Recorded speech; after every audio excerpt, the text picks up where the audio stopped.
Chairman P T I barrister Gohar Ali Khan نے کہا کہ لاہور جلسہ کرنے نہیں پارلیمانی پارٹی میٹنگ کے لیے جا رہے ہیں۔ اجلاس میں کچھ معاملات پر بات ہوگی، قافلے کی صورت میں جا رہے ہیں، گرفتاریاں نہیں ہوں گی۔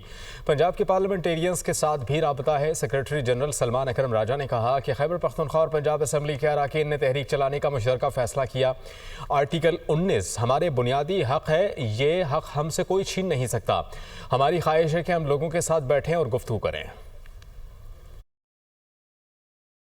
ہم نے پنجاب حکومت کو کے پی کے کی حکومت نے علی امین صاحب نے ایک فارمل لیٹر بھی لکھا ہے کہ ہم آج جائیں گے، کل وہاں تھوڑی سی بات ہوگی، لیکن یہ کوئی جلسہ نہیں ہے، ریلی نہیں ہے، ہماری ایک میٹنگ کے لیے ہم جا رہے ہیں۔ آگے سینٹ کے الیکشن آ رہے ہیں، ہم نے وہ ڈسکس کرنا ہے، اور اسی طریقے سے ہم نے آگے کے عمل کرنے کے لیے پارلیمنٹری پارٹی کی میٹنگ وہاں بلائی ہے، وہاں پارلیمنٹری پارٹی ہی کی میٹنگ ہوگی۔ ہم بڑے پرامن طریقے سے لاہور شہر جا رہے ہیں، وہاں ایک میٹنگ کریں گے، اس کے بعد اگلے چند ہفتوں میں چند دنوں میں دیگر شہروں میں بھی اس طرح کی میٹنگز ہوں گی۔ تو ان کا مقصد صرف اور صرف یہ ہے کہ ہم بیٹھ کر گفتگو کریں، لوگوں کی آراء سنیں، لوگوں کی جو تکلیفیں ہیں ان کو جانیں۔